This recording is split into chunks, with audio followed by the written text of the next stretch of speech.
See what Red Hairy Llama is deciding to put it into, as we have the construction of the most pointless and useless structure that exists in the current balance of the FAFT universe. Ladies and gentlemen, I present to you a Scathis.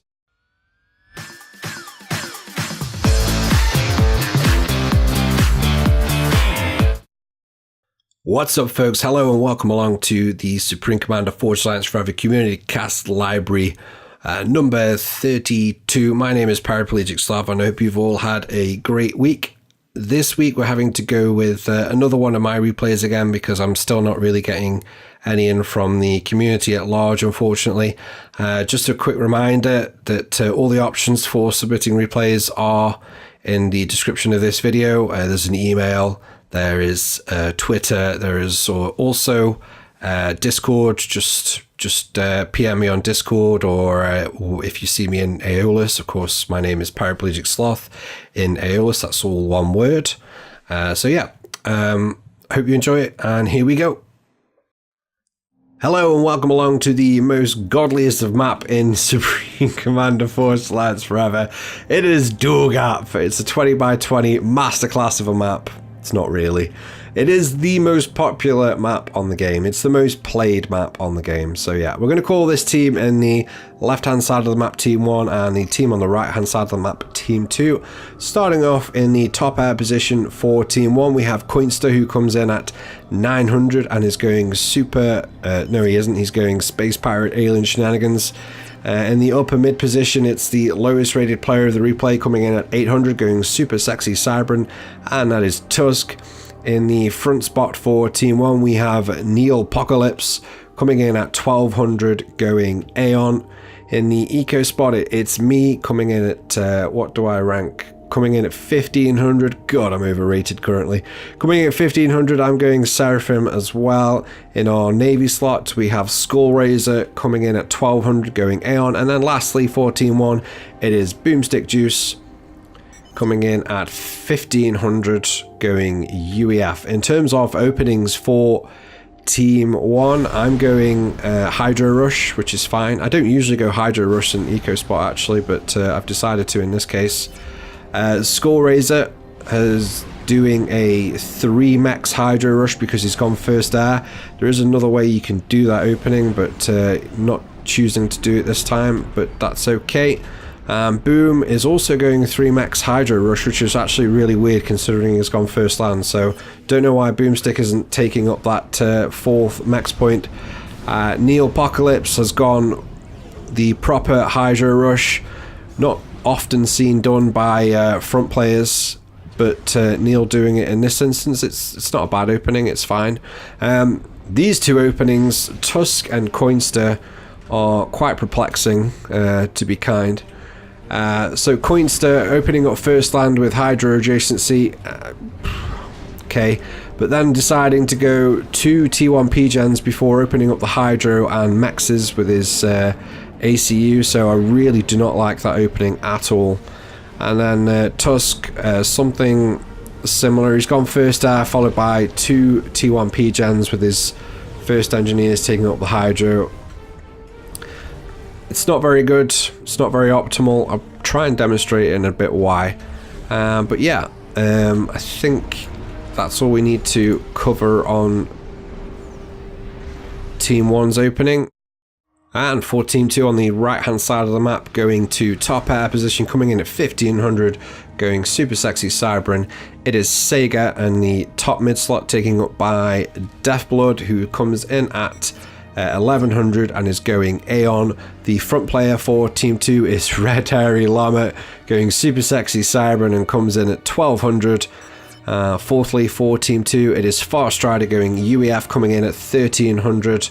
And in the Navy spot for Team 2, we have a 900 rated player Rockster going UEF. And then lastly, for Team 2, going Cybran, coming in at 1000, it is Spheroid, I think. Openings for Team 2, Spheroid, Red Hairy Llama and Sega all going Hydro Rushes, so that all looks very fine and dandy. Deathblood's got quite an aggressive opening. You don't see this opening very often on this map from this position. You would usually see it from the front spot, but Deathblood opening first land, going 2 maxes, and then his ACU is going to take the long trek forward to the middle position. It's not the best opening, it's okay, it's not too bad if you want your ACU to be forward and die to a T2 air snipe at minute 8, but yeah, it's okay. Other opening builds, Rockstar's opening build is in the same kind of order of bad as Tusk and Coinster's were on Team 1. He's opened up first land, gone 2 T1 P-gens. I don't get why people do that, it just makes no sense.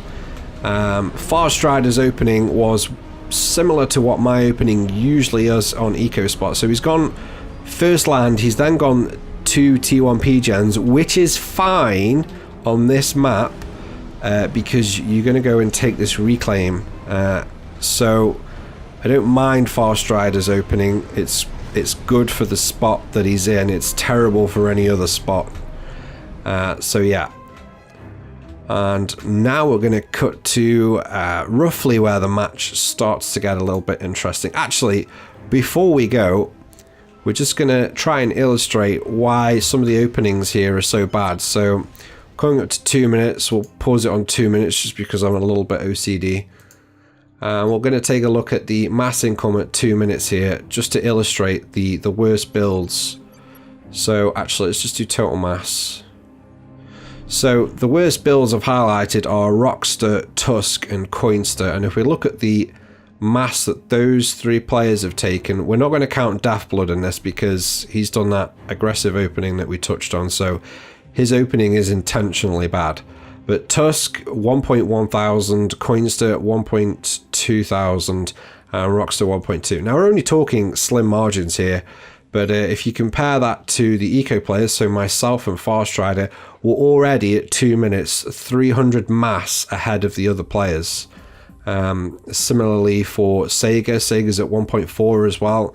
So there's no reason why you'd open up like this early game. It's just cost Tusk, Coinster and Rockstar like 300 mass within 2 minutes, and you know, that's quite a chunk towards the upgrade of your first T2 Max. Anyway, that's enough rambling from me on Eco. Let's cut to some action. I'm going to kick this match off about 4.5 minutes. So all the usual things going on. ACU's making their way forward to the middle position, and we've got early transports out from Coinster and Scoreraiser going into enemy territory for some reclaim grabs here, and I think they were just like, they're both competing here for the same enemy reclaim here, but both Scoreraiser and Coinster getting in behind there and taking what should be Deathblood's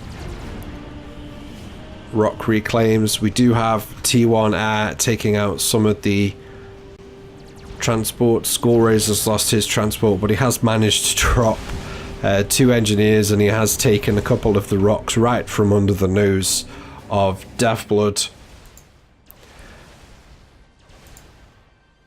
Over on in mid, and Neopocalypse is forward pretty early-ish here. He's 60% through his T2 upgrade here, and Red Hairy Llama hasn't started his T2 upgrade yet, but what Red Hairy has done is he's set up a little bit of a production area just at the front of his central base here, and he's projecting T1 spam across the map to the mid area to support the ACU.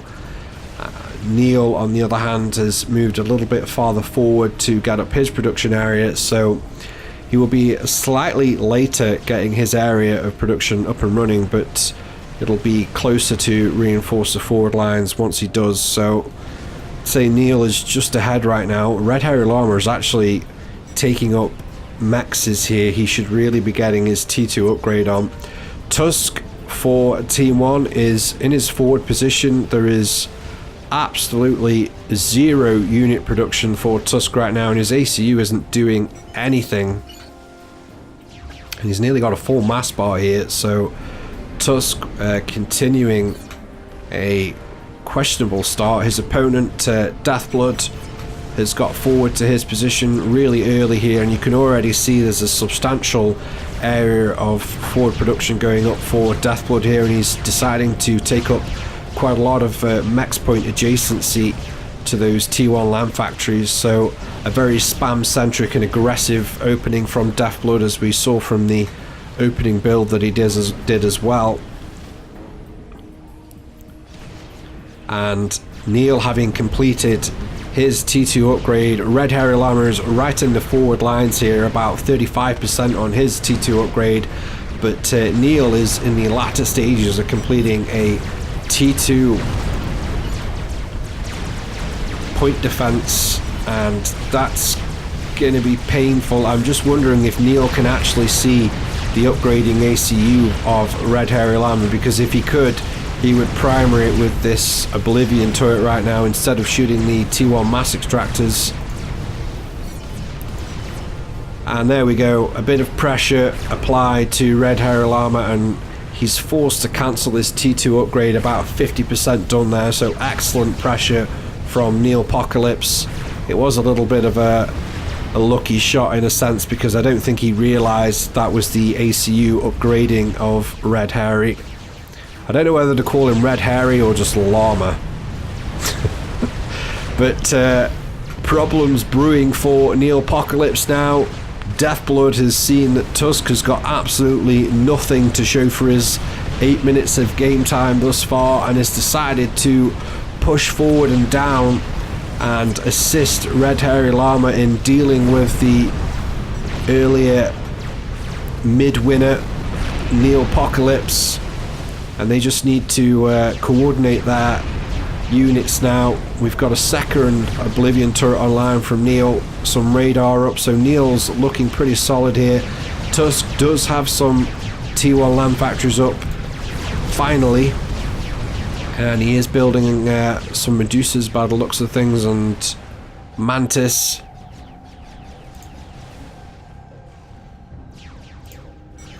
In the early naval game here, Skullraiser is still finishing his T2 factory upgrade, and Rockster has rushed his T2 upgrade, and he's already got his first sailor mount actually. So Rockster, a UEF player, has taken Cybran tech from one of his neighbours and is electing to go a Cybran Navy as his choice of early mid-game naval power. Of course, that's an intelligent decision. T2 Cybran, probably the best T2 Navy in the game currently. Neil, now having secured mid, is starting to, well, he should be reclaiming, but Tusk, the cheeky devil, having afforded no assistance to his mid partner, is actually forward with some engineers taking the reclaim. So Tusk going into a bit more economy effort now. So I'm guessing that Tusk is just trying to rush T3 land here, but he's been pretty slow about it. His commander is building up T2 Cerberus turrets in the front position. That's not going to do this any good down in the middle here, and Neil Apocalypse is still having to deal with two players here. A very messy 2 versus 1 for Neil Apocalypse. He's got some TML online here. Maybe he's trying to go for a TML snipe on one of the commanders of Blood or Red Hairy. No TMD for either of the aforementioned T2 Team 2 players there.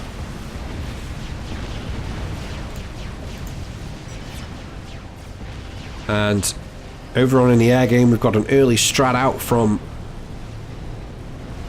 Boomstick, and it looks like he's targeting his opponent's spheroid, and the first strat going in, nicely aimed, ground fired between the two T2 mexes there, being capped by spheroid. So a bunch of engineers and both mexes go down, and the strat bomber is just a little bit unattended for a few seconds, but I'm sure it's going to continue on its rampage at some point. Just checking what air that Team 2 have to counter the strat, and the answer is nothing yet. And the second bomb comes around, going again for capped T2 Maxes, and a whole host of engineers go down there. So Spheroid being mercilessly dealt with at this stage. Is it wise that Boomstick is putting so much attention here onto the 1000 rated Spheroid? Surely the best plays to go for on Team 2 would be Sega in the top air position or Farstrider in the eco position. And the way that Boomstick approached the forward lines, he could have easily started to take out some of the cap T2 Maxes belonging to the eco player, but Boomstick just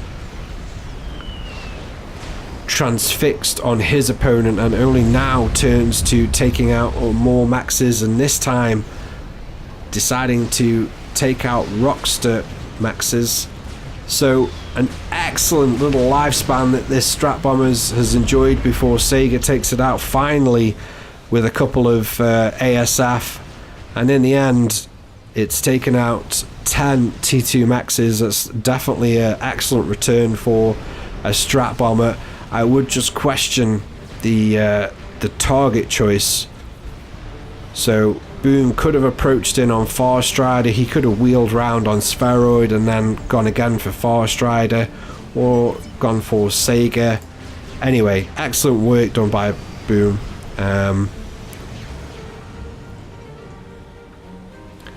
Back over in the middle, and Neopocalypse still having to deal with a pretty grotesque task of 2v1 in mid. We still don't have T3 land for Tusk, who looked like he was trying to rush T3 land. What am I up to at this point? I'm still ecoing, not doing much basically.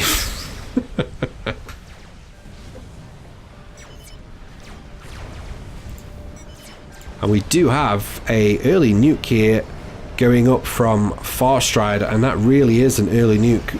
Before 13 minutes here, Farstrider's started that nuke, and it's going up pretty quick as well.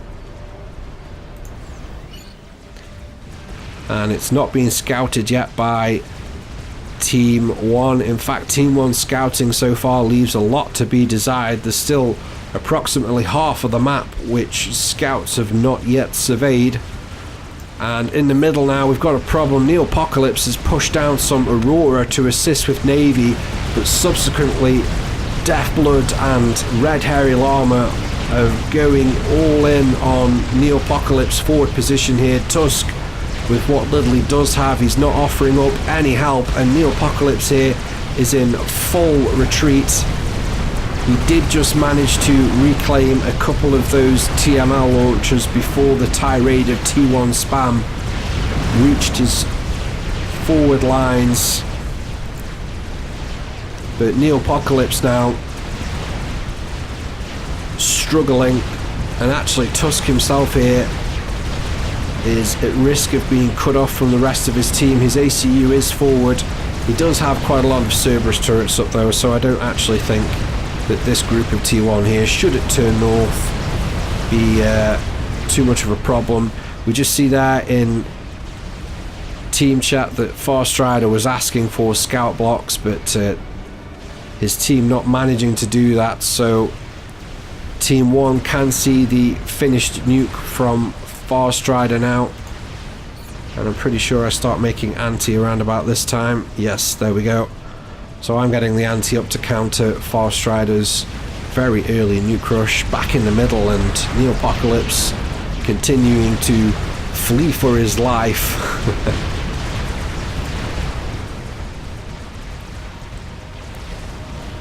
And I just missed it, but Boomstick did try and send another strat forward, but it was intercepted by Sega, and there it now rests.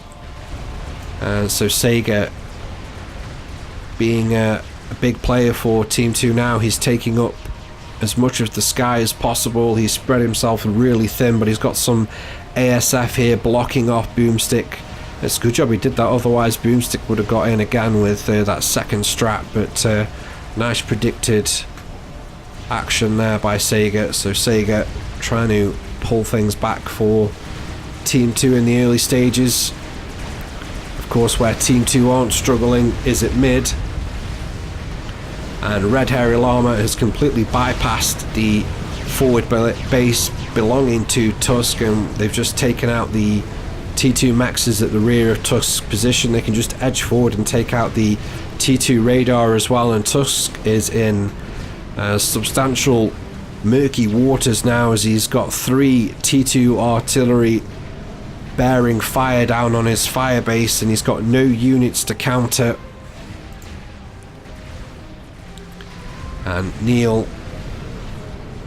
well, he's not really doing anything. He should be running back to his base. And Tusk now is actually getting some loyalist production on the go, starting to assist the T3 land factory. The SMD I started has finished, and that's being loaded pretty quickly. Farstrider's nuke is about a third done. So usually if you've got a SMD up before the nuke's half charged, you can load the SMD before the nuke finishes charging. So I don't think bottom half of Team 1's holdings are going to be threatened here. What is a problem is the top half, and Coinster hasn't even finished the anti-nuke structure yet. He's had no assistance from his front players, so Coinster doesn't look like he's going to be able to fix that within the time that he needs to.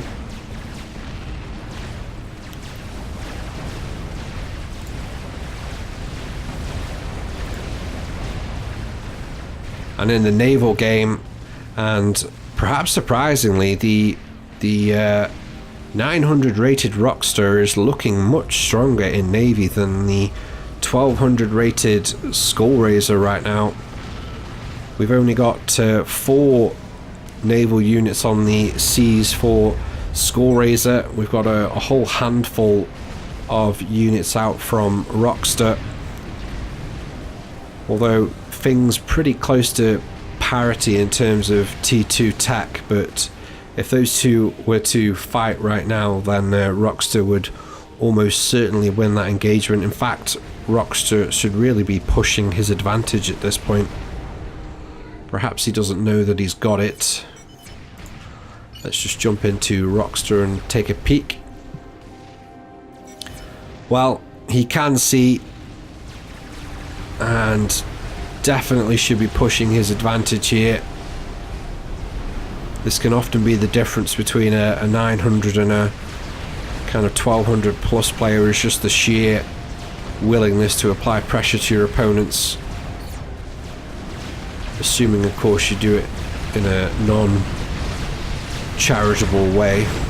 We've got a strat coming in now from Sega, just laying more pressure onto the firebase of Tusk, and Coinster not responding to the strat whatsoever. I don't actually think it's been pinged yet, so it's not all of his fault. So that strat coming down for a second pass now, and Tusk has lost one of his shields, the other one's gone down, and the strat there takes out the T2 stealth structure, and Sega now pulling that strat back. So a little hit and run there from Sega. Solid work. It's helped the T2 artillery of Deathblood and Red Hairy Llama break Tusk's position, and Tusk looking really precarious right now. He should probably think about returning to his base before he gets too isolated and dies.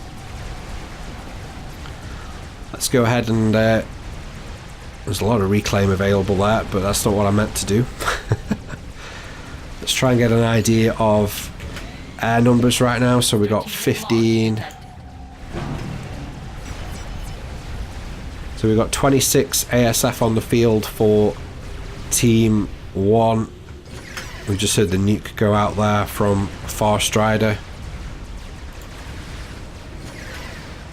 So in the air game right now it's pretty tight, but there is just a slight advantage to Team 1 air players.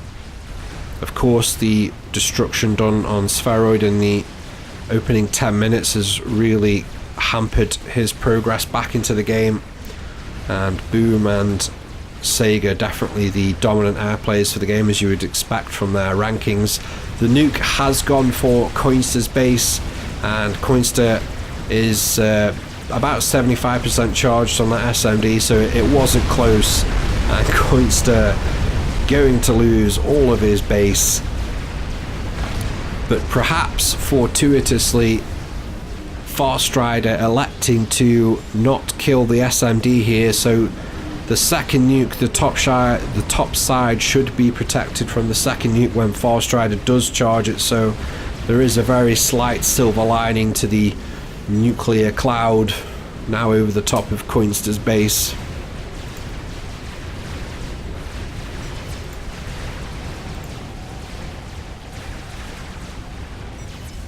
And we've got the Loyalists just milling around the middle from Tusk now, and it looks like he's just trying to clear out engineers belonging to the opposing team to deny some reclaim. Tusk has lost pretty much his entire firebase here, and he really needs to haul his ass back to safer territory. We've got strats coming forward now from Sega, and Sega is targeting the Loyalists as opposed to the ACU of Tusk.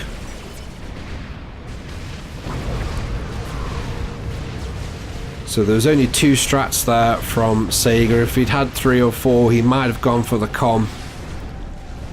And again, Sega just doing the hit and run there, so completely annihilating a couple of Loyalist units there and taking the remaining 4 down to bare bones health. So nice tactic there by Sega. He puts them in, he pulls them back without losing them, and they've done the job they needed to do. Back in the naval game, and the 900 Rockster continues to punch above his weight here somewhat. I'm guessing Skull's just gone pretty much full eco. I mean, he hasn't gone full eco, but he's pretty solid right now at 4 T3 maxes, getting his 5th online. Let's just go ahead and do an eco check actually. So eco right now, top of the charts is myself on 290.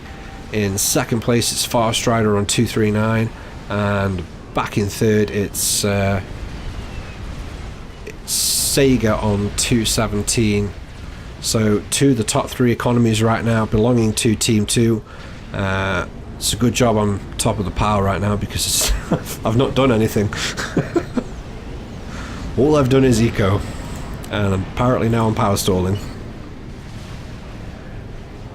Yes, so I'm power stalling currently, but I'm getting some P-gens going at the back here, and I should be recovered pretty shortly. Haven't had to help maybe yet, so that's a good thing. Of course, my SMD has nearly got 2 loaded. Boomstick, how's he doing? So nearly full T3 eco for Boomstick now, and he hasn't really yet started to produce an air grid. Sega on the other hand is well ahead here. He's definitely the lead air player of the game, so he's at full T3 eco, and he is comfortably in the process of getting his air grid online. So Sega looking the strongest air player on the map right now for sure. Spheroid has just about managed to get to somewhere respectable from the early blows that were dealt to him by Boomstick. He is getting his air grid up, but I'm guessing he's got a massive mass store going on right now, as he doesn't have a single T3 max, and indeed he does.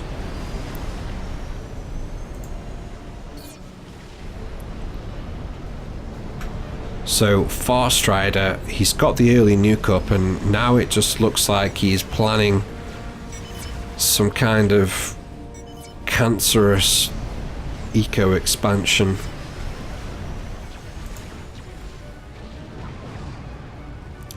Back in mid, and the swarm of Loyalists continue to mill around the map, taking out unsuspecting reclaiming engineers being sent forward by Sega. and just avoiding the fire base of Deathblood. But Team 2 are well in control of mid here, and Red Hairy Llama has got all the mid mechs up to T2. Let's just bump things up a little bit here as we're going to a little bit of a lull, and there's a GC here in the early stages from Neopocalypse.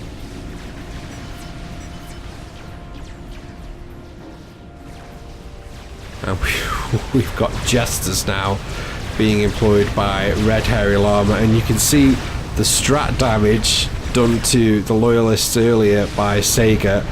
The 5 Jesters there from Red Hairy Llama taking out 5 of the Jesters really quickly. And now Tusk is forced to fully retreat with his Loyalists. No unit mix from Tusk. He could have mixed in a couple of Deceivers, some AA. But deciding not to do that. I'm still playing SimCity. I've got a second SMD online. Not quite sure why I decided to do a second SMD actually. We got some strat production going up from Farstrider now, so Team 2 looking like they intend to do some damage in the air game. Let's check back in with the air game. Sega was looking strongest the last time we checked in. I have started chipping in with a little bit of air myself, so 32 for Boom, 47, and then so 59 ASF for Team 1.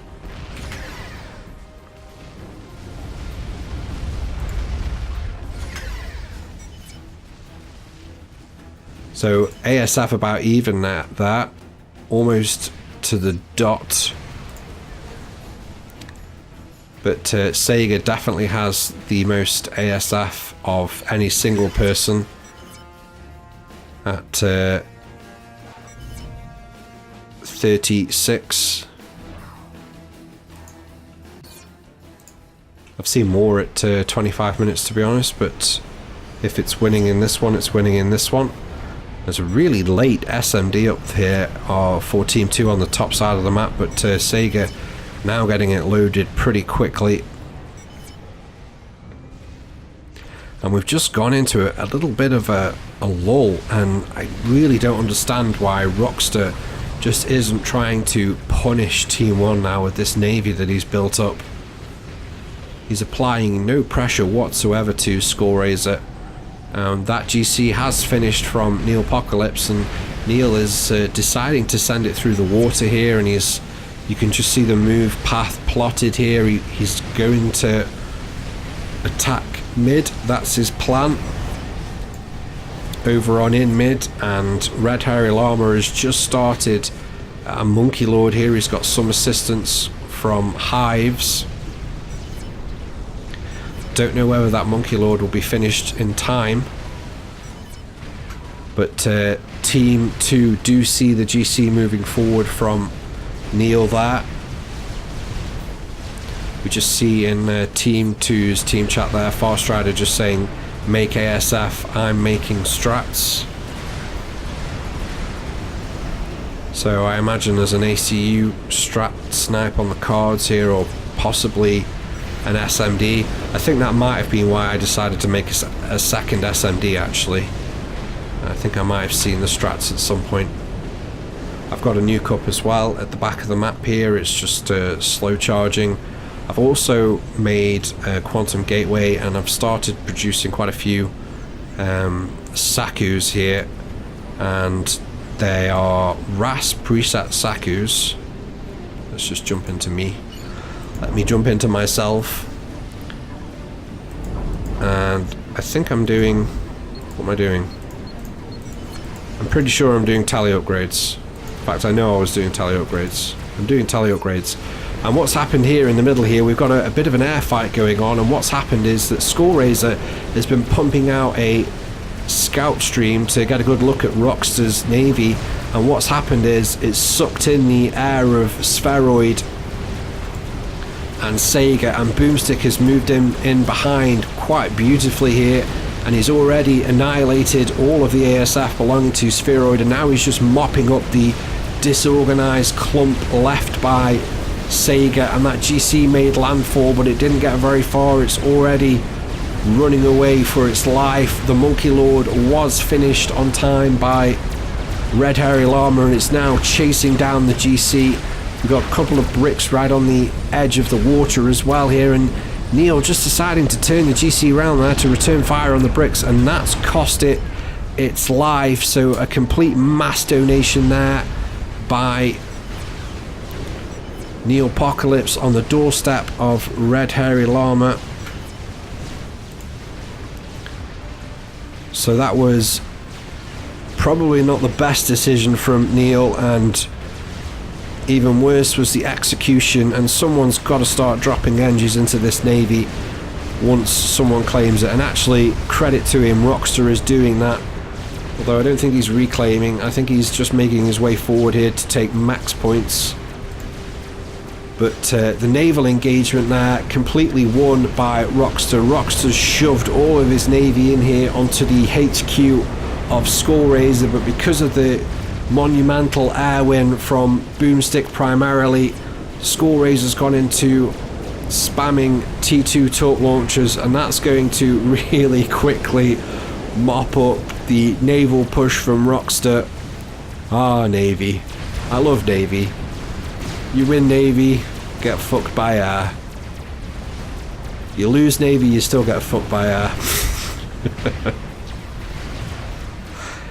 Skullraiser out, mercilessly pushing out the T2 torp launchers, and they're going to make very quick work of what Rockstar's got left. Of course, Rockstar choosing not to mix in any cruisers into his mix, so that's just complete annihilation there. We've got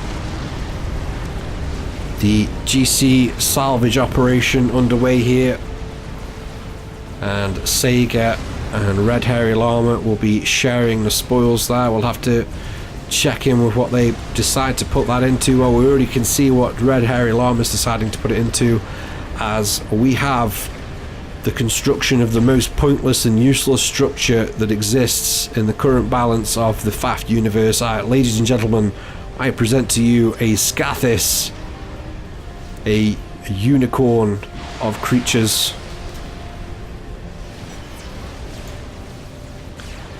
So Llama going for the Scathis in mid, and we've had a land push from Daft Blood over the top mountain here, and the land units are trying to encircle Coinster's base, but Team 1 just using the air superiority, and we've got broadswords from Boomstick and the Seraphim T2 gunships. What are they? The Vilitu, hang on, Volthus. I never memorised the Seraphim units, apart from Ilshivers, because Ilshivers are sexy. So yes, Team 1 mopping things up there with T3 gunships, and as daft as the GC being sent in from Neil was, this is probably slightly worse. The Monkey Lord, a far squishier structure, building, unit, whatever, being sent forward here with no air control whatsoever, and it's just completely sacrificed on the doorstep of Neopocalypse. And these broadswords from Boomstick looking pretty devastating right now, and we've got a harem of bricks and assorted Medusa and Mantis following up a little bit behind that ill-fated Monkey Lord, and the broadswords are just absolutely laying waste to everything. Again, there's very little AA being offered up in the unit mix of Team 2 at the moment, and that's really costing all of their efforts here. Boomstick's just his attention's elsewhere right now.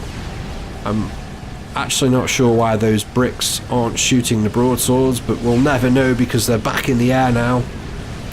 And that's why they belong to Tusk. Oh, God. Yeah. Yeah. It's that kind of a cast. It's going well. It's going really well. And we've got some reclaim going on from Rockstar right now, but no one from Team 1 utilising the abundance of reclaim available here in the Navy. And actually, Skullraiser now, just as I say that, is making his way forward with a shitload of engineers to do just that. And let's check back in with me. I'm pretty much still doing absolutely jack shit. It's been that kind of a game. I've done absolutely nothing. I've got a nuke in the tube and I've decided not to use it yet, so I'm probably cooking up some stupid plan. We'll have to see what that is shortly. So we're up to 33 minutes now. Let's go ahead and take another eco check here. And top of the charts right now, and holy shit, monstrously far ahead is Farstrider on 703 mass income. In second place it's Sega on 453, and in third place it's me on 421. So me and Sega there just chopping and changing a little bit. So I think I'm now second and Sega is third. But Farstrider, a country mile ahead in terms of eco. He's also offering quite a bit more in terms of aggression here. He's got quite a party of strats chilling at the back of the map there. So Farstrider looking like he's going to become a dominant force in the outcome of this game so far, and I'm just shit. I'm power stalling again because I'm so good at this game.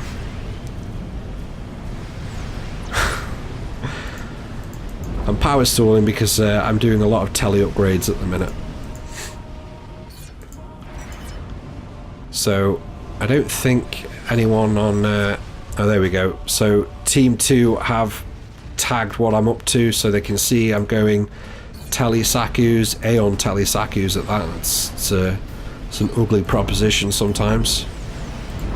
So I've got 1, 2, 3. I've got 3 Sakus so far with Tally and Sacrifice upgrades with a RAS preset. Fourth one's just about to finish its tally. I've corrected my power stall as well. And we've now got a experimental unit finished from Deathblood. I'm just trying to see where it is. There it is. And a GC fresh off the Aeon production line of Deathblood, and that's going to start making its way forward now.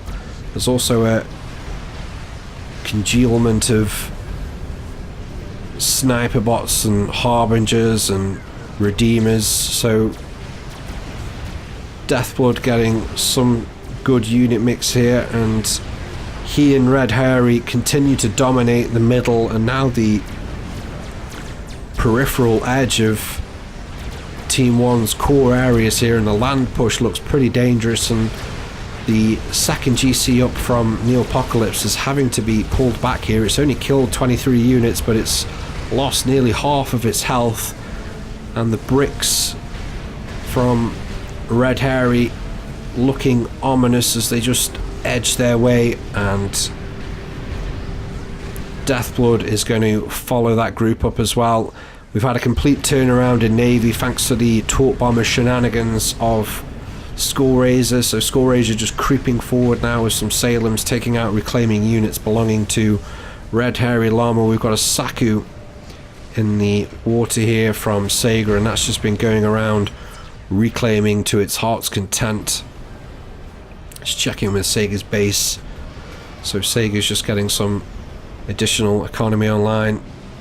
He's not grown his air grid any more than when we last checked in with him, really, so air control might not be as prominent as it was looking for Team 2, and this will definitely back that up as Boomstick here has managed to get together a reasonable air grid. He's got a shit ton of ASF. Let's take a look at air numbers again now. So we got 193. That's a fuck ton more than it was the last time we joined Boomstick.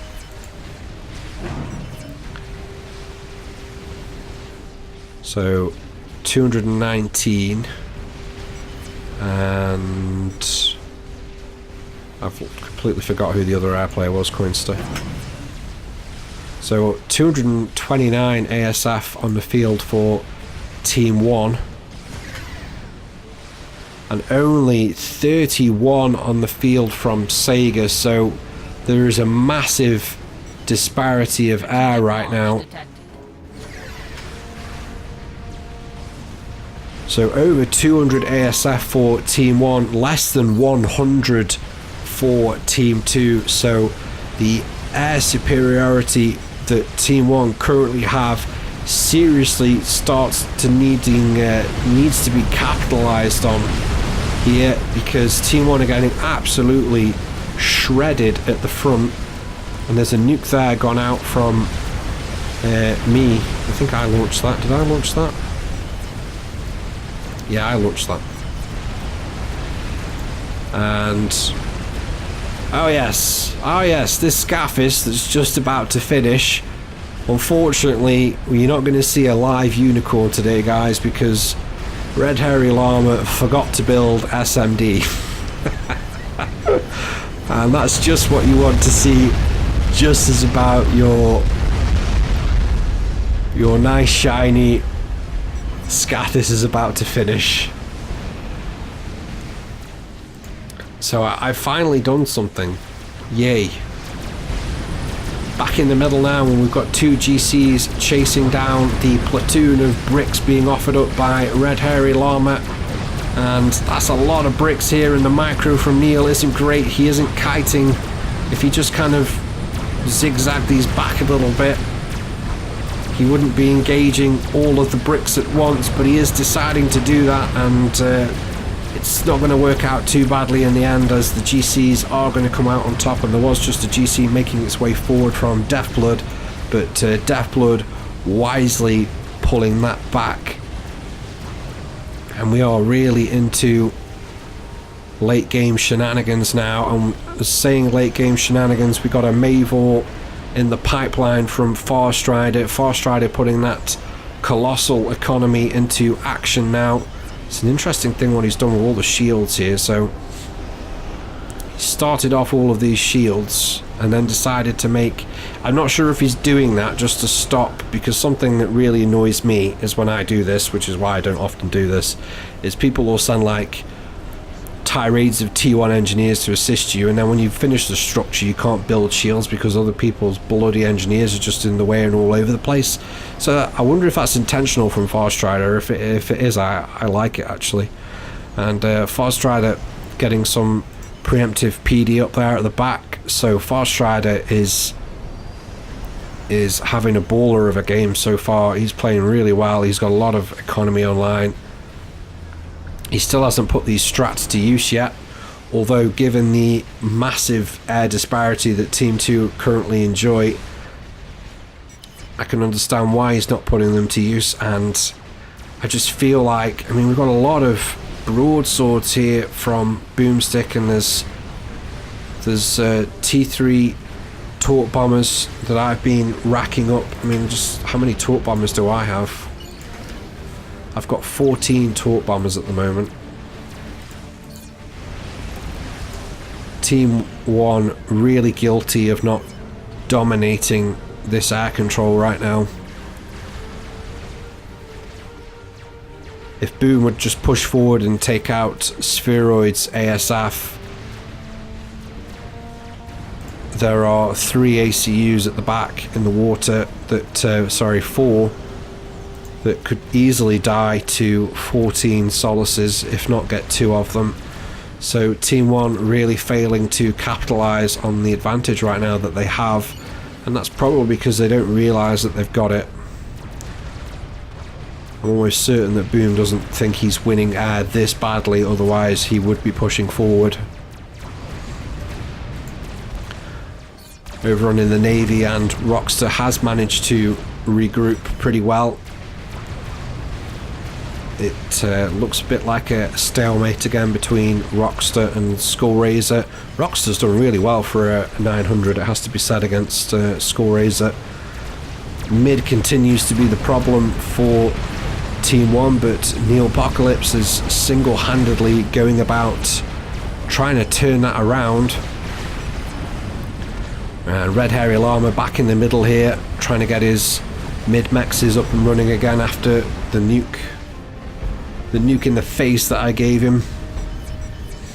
And those GCs deciding to chase down sniper bots belonging to Deathblood. Deathblood just smartly trying to kite the GCs.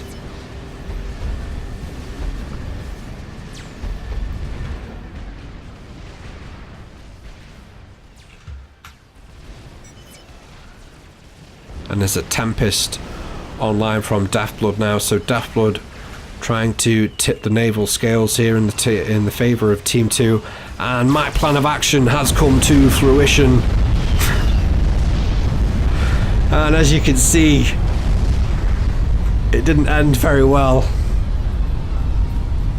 So basically what I did was I got 5 RAS preset Telesakus was sacrifice, and the idea was that I was just going to pop in here, instantly build a GC, walk up and kill all the SMDs, and then just start nuking the shit out of the bottom side of the map. Unfortunately, Farstrider has been sat at the back there with a shitload of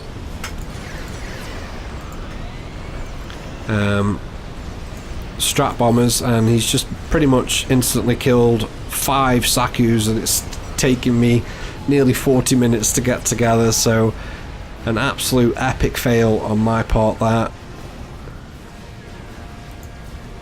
I'm having as bad a game as Farstrider is having good. And I just can't believe that, again, just the air advantage that Team 1 have isn't being utilised. We're going to bump the speed up again a little bit here. We've just gone into that lull. I can tell you at this point, we know the Mave War is about half done at this point, and I kind of feel like I don't know what to do. We haven't started any kind of counter to the Mave War. I think it's too late, and I've got block right now. I've got brain block. I can't think what to do. And I'm pretty sure the rest of the team feels the same way. So inevitably right now it looks like that Team 2 comfortably going to take this. And of course Team 2 quite happy to sit back. Their plan of action is about 2/3, 3/4 done, safely tucked away in the bottom side of Team 2's areas. Those strat bombers belonging to Farstrider now are starting to make their way forward, heading for the advancing GCs of Neopocalypse. There is no air support from Team 1, which is criminal considering the scope of Team 1's air advantage at the moment.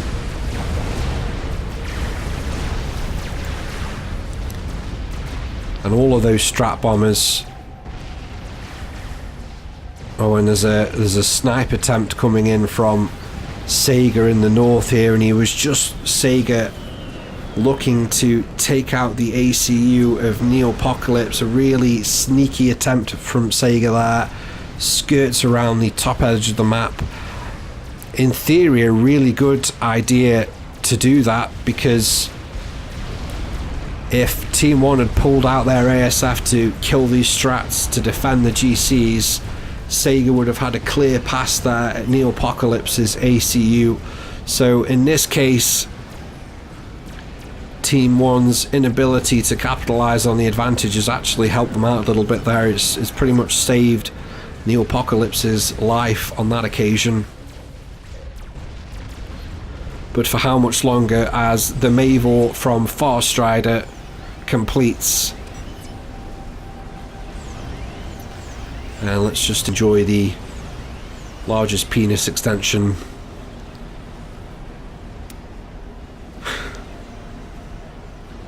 Almost in slow motion.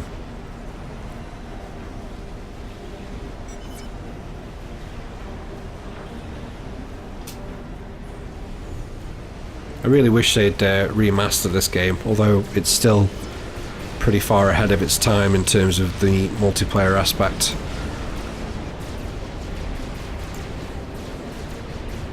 And there's a huge naval engagement taking place now between Skullraiser and Rockstar. We do have some harms online from Rockstar, but Skullraiser, with some solaces in tow, is just enveloping the naval position of Rockstar, and Skullraiser's not going to have any problem sweeping all of that aside. Just see the Tempest belonging to Deathblood in the background there, trying to offer up some supporting fire.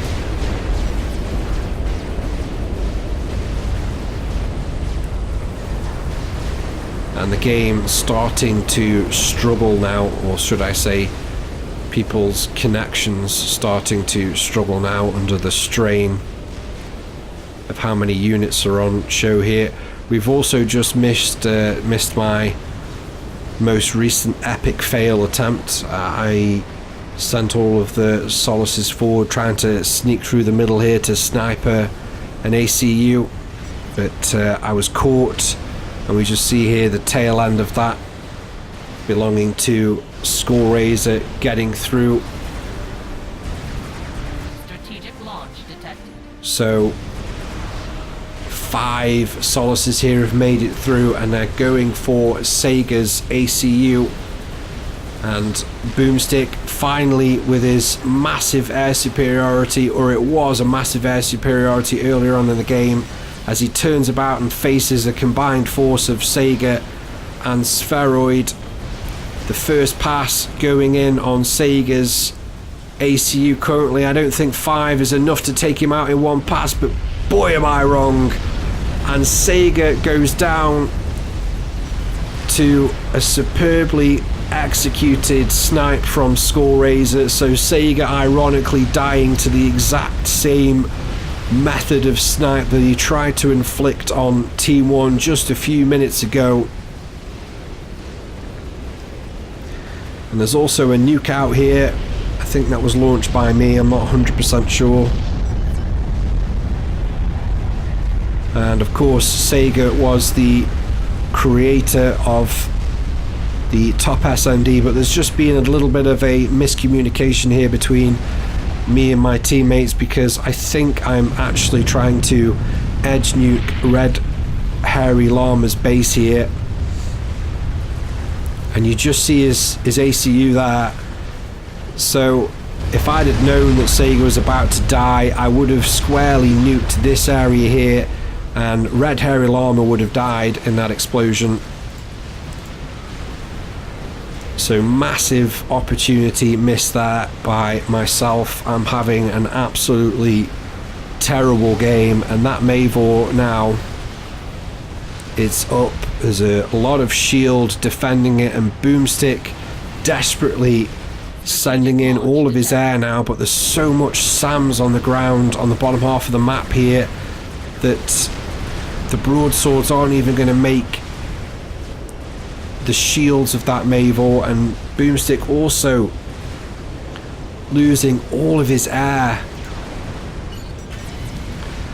I mean, just look at the ASF counter drop like a stone. And by the time Boomstick gets his ASF out of the skies above Farstrider's base, Boomstick must have lost close to 100 ASF in that desperate attempt. And what's the Mavor been going for? Well, it's gone for a Novak center at the back there. It's gone for Boomstick's eco, well, additional eco that he built along the bottom of the map here. And let's check back in with Tusk because he's beamed himself up here. He's got himself into a sneaky situation. But Team 2 have found him. There's an eye right over the top of... Oh, sorry, I've got that the wrong way around. Have they found him yet? Yeah, so they have found him. And I can see what Tusk is trying to do here, but there's nowhere near enough TML to take out that Mavor. And Farstrider now is halfway through a second Mavor. And this is starting to look absolutely desperate for T1. And as you can see, the TML from Tusk not even scraping the paintwork of a Mavor, and Farstrider's sent down some strats, and all of those TML launchers have gone in a second. Tusk did manage to teleport himself out to safety in time, and now we just see Boomstick's base succumbing to the onslaught of Mavor shells. And has he lost his HQ? Yep, Boomstick has lost his UEF HQ. He still has an addon HQ T3.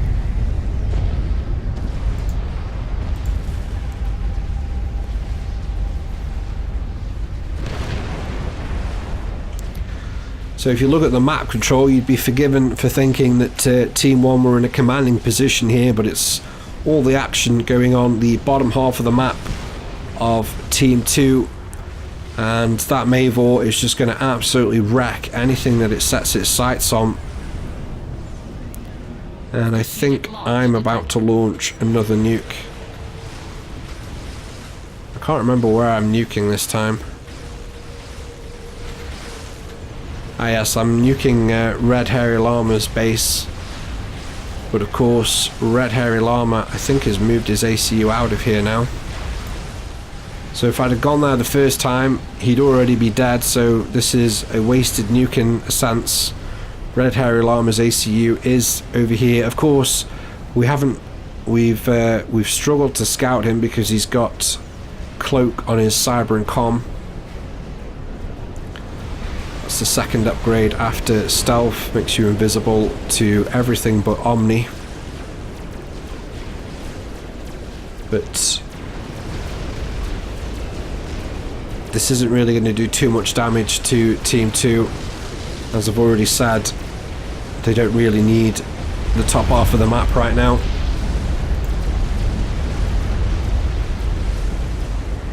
And just desperate times really, what Team 1 are going to do here.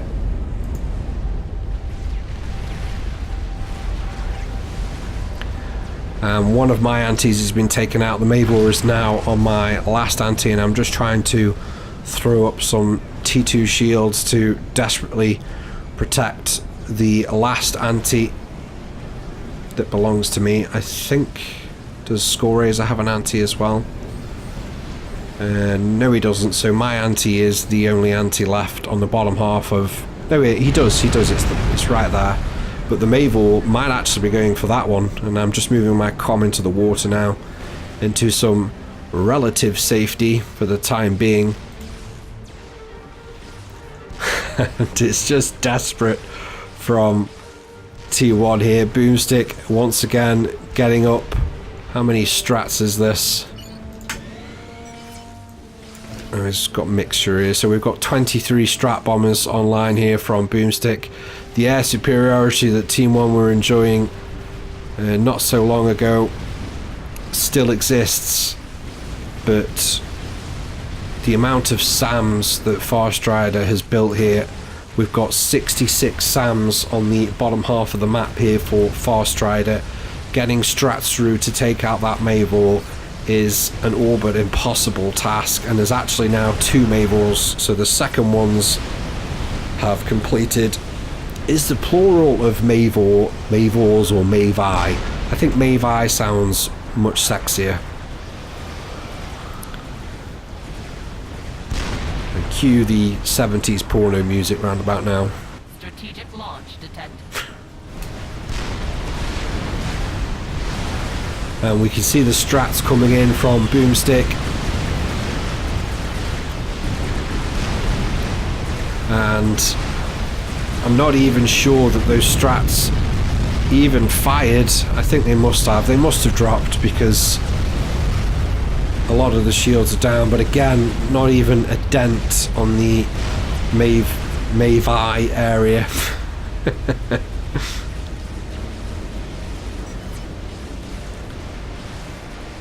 The only hope for Team 1 currently is actually the naval game. It's been an area of strife all game for Team 1, but Skullraiser now has got an army of Sakus milling around the water.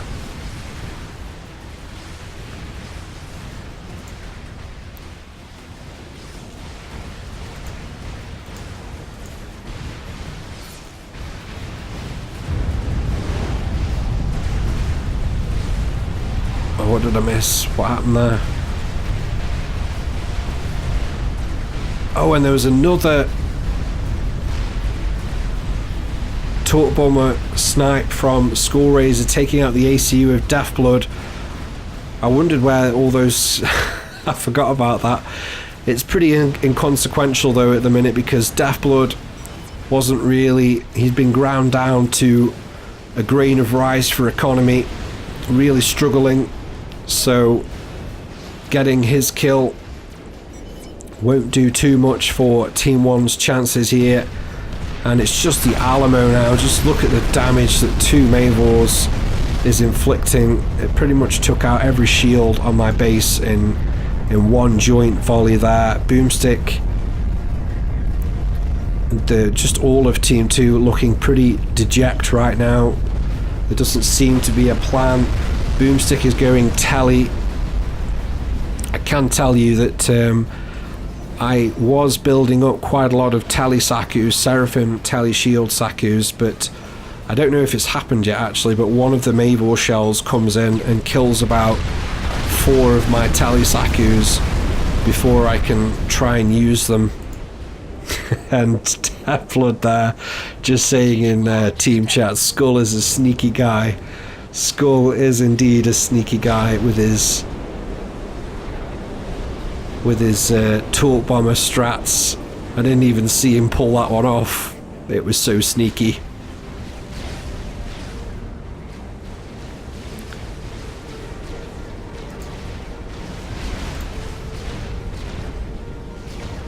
So there's a nuke being launched now from Far Strider, and for some reason unknown to me it's heading for my base. I've really got nothing left, although I suppose at this point well, I say that Far Strider hasn't targeted anywhere on the top half of the map yet, so I suppose there's a backhanded compliment in there somewhere that the perceived threat was on our side of the map, and there's a second nuke out now going for Skullraiser's base, and what was left of my base goes up in a nuclear plume of smoke, so it's dire straits now for Team 1. I've put this on to +10 because even the replay speed is really struggling right now under the sim strain.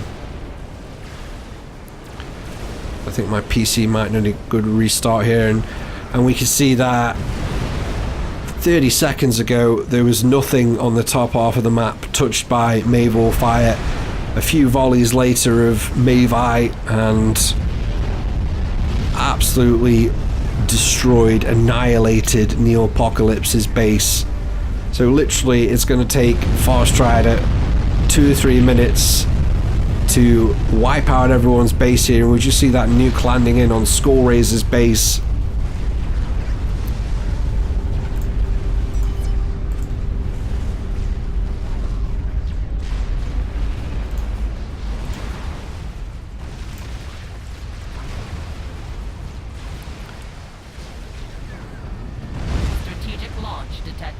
And another nuke going out. Where's this one planned for? And it's planned for my area at the back. Is going to take out my nuke and remaining power production. Sega asking in team chat, why kill why no kill ACU? And Boomstick suicides himself into the Mavor area, and he's just completely evaporated by all the triads. That would have taken less than a few seconds to kill Boomstick, so Boomstick pretty much control K now. He knew that was absolutely never going to work, and that nuke taking out a lot of my Sakus, and I've now got virtually nothing left, and I'm pretty much just waiting to die at this point. But of course, there's a reason why we're still watching this, ladies and gentlemen. A very good reason.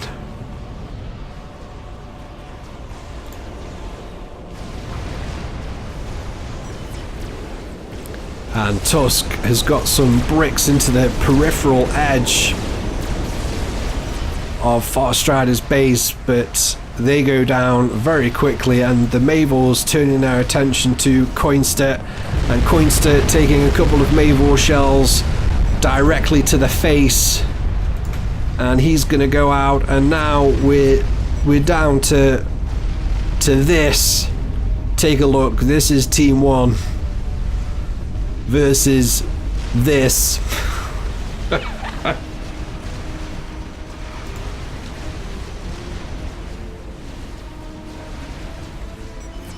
And a little cheeky comment there from Farstrider. I'm rather impressed by your telly stuff. So at this point I'm going telly on my comm, and Neil is going telly on his comm.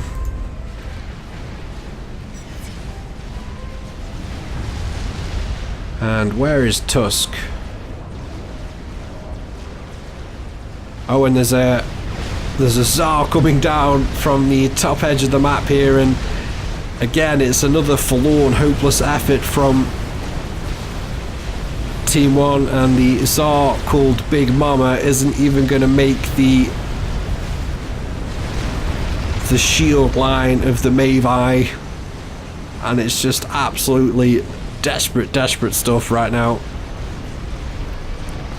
Strategic launch detected.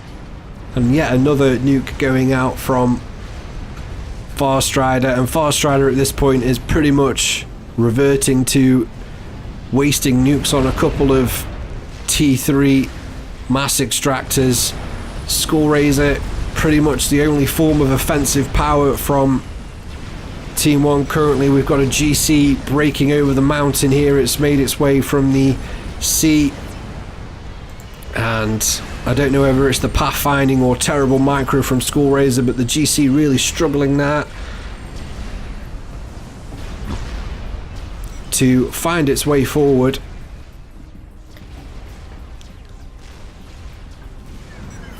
And we've just seen a telly from Tusk, and I'm not sure where he's made his way to. For some reason, Tusk going to the top edge of the map there with this comm, probably just trying to get to some relative safety. And there's another SAR coming in from Skullraiser, the GC that was sent in earlier. Oh, and Farstrider with his ACU here.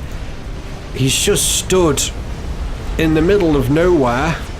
What a weird place to put your ACU. I'm very sure that that's not intentional. And the Tsar coming over the top now from Skullraiser. We've got T2 Renegades being pumped out by Spheroid taking on the GC. And the Tsar makes it over, and the Tsar, it could have gone for Farstrider's ACU, but I don't think that... Oh god, the sim speed. I apologise for the sim speed, guys. It's really making it jerky, but Skullraiser not noticing the exposed ACU of Farstrider, and Farstrider obviously doesn't have a clue where he is. And Neopocalypse also doing a Control K via teleport here, going straight into his death, and the GC makes it in, and the GC, he needs to shoot the ACU. Come on, shoot the goddamn ACU. I can't believe the GC from Skullraiser is walking straight past the ACU of Farstrider. What on earth is going on?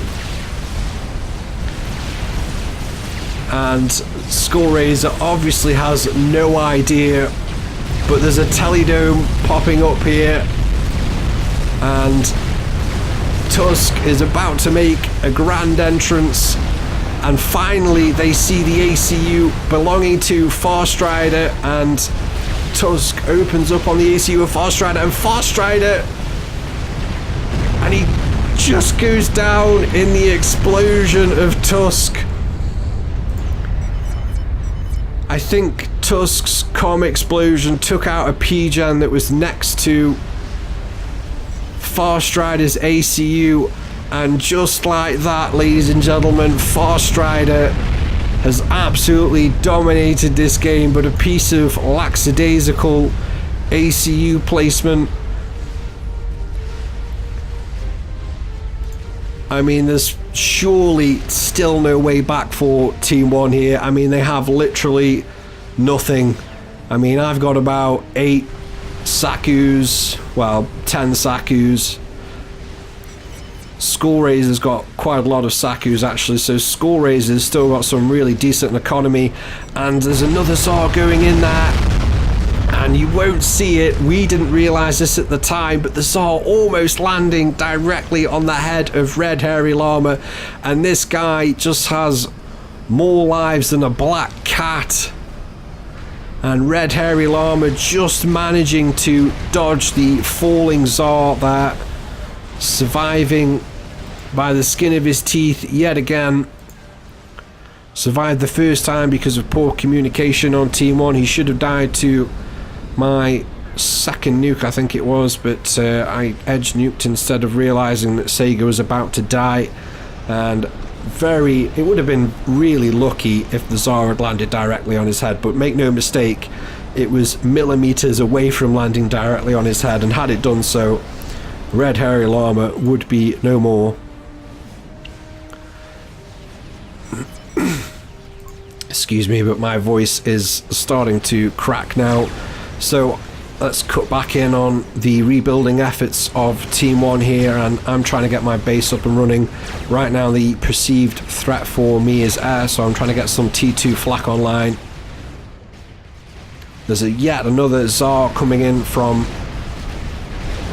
Skullraiser, and Skullraiser just needs to hover this over the Navy and vet up a little bit, but he's not doing that, and there's an assist ping going down on the ACU of Red Hairy Llama, and I don't know if Skullraiser can see that.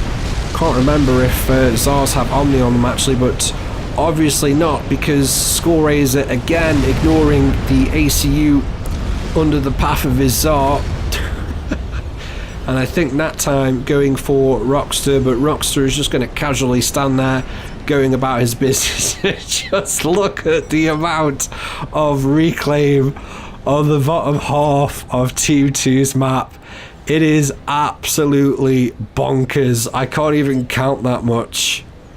Like, that must be close to 1 million reclaim. It's got to be close. It's got to be. I mean, there's 182,000 just in each of those main wars there. It's absolutely insane. They don't actually need to build any economy, the remaining players of Team 2. They just need to reclaim what they need or when they need. Team 1, on the other hand, though, do have some problems. There is some reclaim available, but it's definitely a one-sided rebuilding effort here, and Skullraiser is going about getting some T3 Maxes back online as he continues to spam up Tsars using his Sakus located in the middle of the water. He's also guarding the choke point, making sure that making sure that Rockster can't push out with his T3 Navy. Red Hairy Llama is trying to take responsibility for the top half of the map and expand northward. He's very light on tech right now though, and is just absolutely spamming the crap out of T1 and AA and point defense. And Spheroid is pumping out T2 torque bombers. Rockstar has started to rebuild over the wrecks of one of the Mavors, so of course he gets that 50% bonus to the build progress with his ACU. And we've got strats now harassing the rebuilding efforts that I'm trying to get done, and I'm trying to get some T2 power up there, but you can just see that strat bomber getting in there half a second, if that, before the strat bomb makes it through, and that takes out 3 or 4 of my remaining Sakus, and I'm really struggling right now. I've got virtually nothing. I've still got a mass income of 102, but it's just not working out. I've got 3 Aeon resource Sakus there, trying to get some T3 land up here to potentially counter any push, and of course I can see that there is a massive push of bricks coming in, so immediately I know that that's a waste of time, and I begin to pull the Aeon Sakus back. Skull Razor should really be spamming out some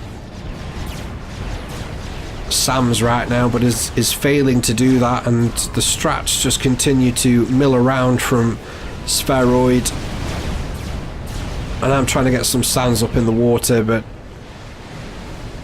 it's hard work. And there's an attack ping going out on my ACU now, and all of these torque bombers from Spheroid, they're not focusing on me. Instead, they're trying to take out the main threat right now, and the remaining threat from Team 1 has to come from Skull Razor. He's still got a mass income of 559 with all of those Sakus.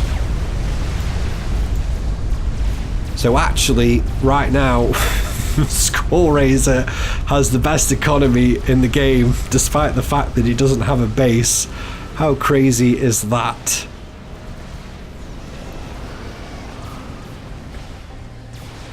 Of course, having economy is one thing, but you've got to be able to use it, and right now what Team 2 are managing to do is they're managing to deny any kind of substantial rebuilding efforts that Team 1 have got going. And you just see me here, I've tallied over to the back part of Team 2's side of the map. I've got a T2 stealth tower online, and I'm going to spam the shit out of TML launchers.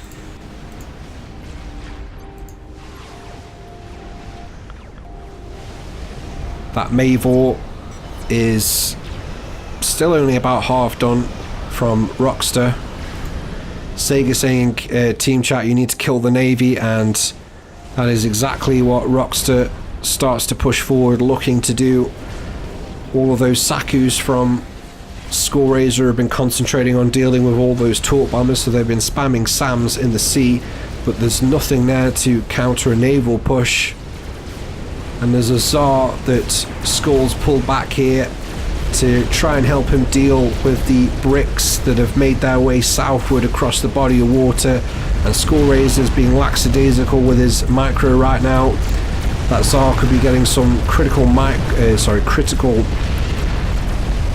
veterancy going on the bricks, but not doing it. Instead, he's spamming up Cerberus turrets, and finally, after a ping reminding him that he's got it, Skull Razor starts to micro the Tsar to take out the bricks, but the bricks now have already inflicted heavy casualties on Skull Razor's economy, and Skull Razor now dropping to the second. Well, he was for a second the second, but now he's back to first, and now he's back to second, and Spheroid is jumping up and down here due to a power stall. It's a problem when you've got so much reclaim on your doorstep. You do need a lot of power to process it. And I'm still spamming TML launchers. It's quite tricky right now because there's no intelligence due to the lack of buildings and units that we've got on our team, so I'm spamming TML, but I've got no idea where anything is really. And there's a massive naval fight now going on in the middle between the navy of Rockster and the Sakus of Skullraiser. And Skullraiser very intelligently there, just deciding to reclaim the ships as opposed to trying to build torp launchers. And just look how quickly that many Sakus reclaimed a battleship. That was absolutely crazy. And all of the Navy is managing to do here is take out the SAMs that Skull had thrown up. But now the Navy looking to completely bypass the group of Sakus. And Rockster's got a move order here queued up to go right down the throat of the choke point of T1. I've managed to rebuild somewhat on the south side, but I'm rubbing 2 grains of rice together for economy. Although saying that, I'm on 208 income here with pretty much very little. I think I've got... No, I haven't. I thought I had double RAS, but I haven't got double RAS. I got rid of the double RAS to get telly, I think it was. So let's jump into what Team 1 can see here. Bear in mind that because of Red Hairy Llama's cloak, it's very difficult to see his commander. There's a tag for commander that's been put in blue space, but I know it's not accurate because it's been there for half the game, and as we can see, his commander's nowhere in sight there. So we're trying to just figure out where people are at the moment while we fend off the inevitable. There's a Tempest that's been really hastily thrown up by Skullraiser, and that immediately starts to fall back and try and help defend.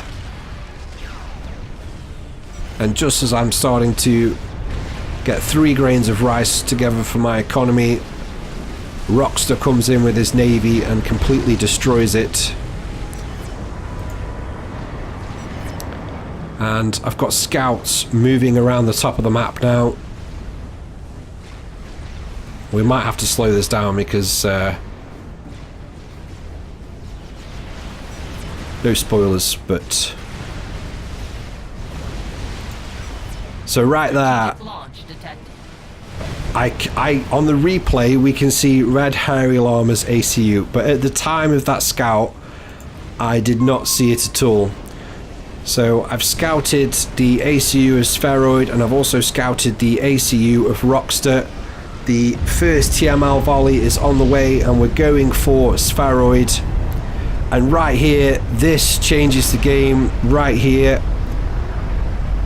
And Rockster, unbeknownst to him, moves his ACU on a move build order, right?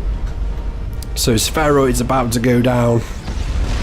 Spheroid goes down to the TML snipe, but when I launched the second TML volley to kill Rockster, it was where he was previously, and the second volley of TML now coming in on Rockster. He's still got no idea what's happening.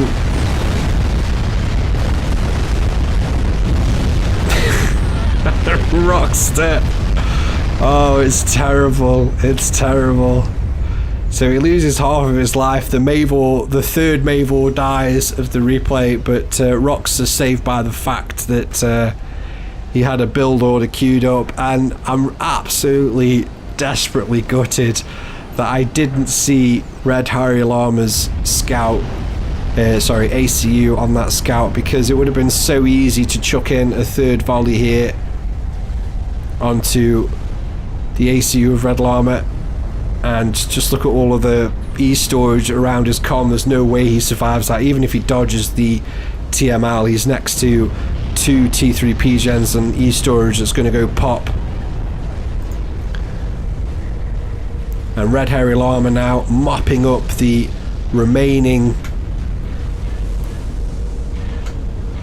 Sakus belonging to Skullraiser. The writing really is on the wall now. It was so close to a comeback. The comeback of all comebacks. I'm telling you out right now because my position has been blown. But I've got power problems. tends to happen when you've got no base. Commander under attack. There are mercies coming in from me from Llama that are failing to kill me, which is quite funny. They're just being streamed out by Llama, not with any attack order. Oh, sorry, they've been given a factory attack order. Anyway, I'm out now. There's another volley of TML coming down, and it's aiming for some T3P gens. I've got no idea where either of the commanders are, I don't think. Of course, we can see now that Rockstar has retreated with a few thousand hit points left on his battered ACU, and Red Llama continues to hide between two T3P gens and E-storage, as you do. And that pretty much is going to wrap this up. I've lost the TML.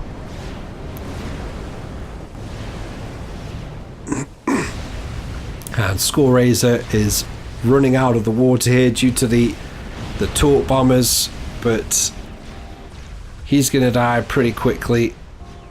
I'm going to follow shortly after. I think we're going to wrap up the replay here. It's getting really jerky on the sim speed. I apologise for that. So we're just going to end the replay here.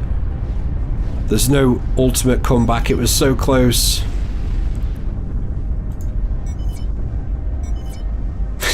Just see that in everyone talking to each other. What a funny game. And actually, if Neil Apocalypse and Boomstick hadn't suicided into Fast Rider when they did, or I'd had seen Red Hairy Llama's ACU here when I scouted it, this could have been such an epic comeback, but it wasn't to be. But it was a great game, and I thought I'd share that with you, and I hope you enjoyed that. So, taking a look at the categories here, I actually managed to do something in the end and kill one player. I nearly pulled it back for my team, but ultimately I think it was my performance that cost us the game, not because I didn't pull it back at the end, but because I was just so shit for the first 30 minutes. I did nothing. So yeah, Score Razor got two cheeky torp snipes in. Tusk with the epic kill of Fast Rider. Skull actually could have killed Fast Rider with that Tsar, I'm pretty sure, or definitely made the kill much easier, but Skull just pulled all over the place with this micro. So yeah, taking a look at the categories, and Fast Rider, despite the fact that he died about 20 minutes before the end of the game, actually coming out on top in three categories of mass income, power income, and units killed. Units built going to Red Hairy Llama. In terms of man of the match, it's pretty straightforward. It has to go to Fast Rider. Were it not for the ridiculous placement of ACU from Fast Rider, the game would not have been so entertaining. You probably never would have seen it, actually, from my channel, at least, anyway. Right, guys, thank you very much. Hope you enjoyed the content. Please don't forget to give it a thumbs up and support it as much as you can. And guys, take care. I will catch you in the next one.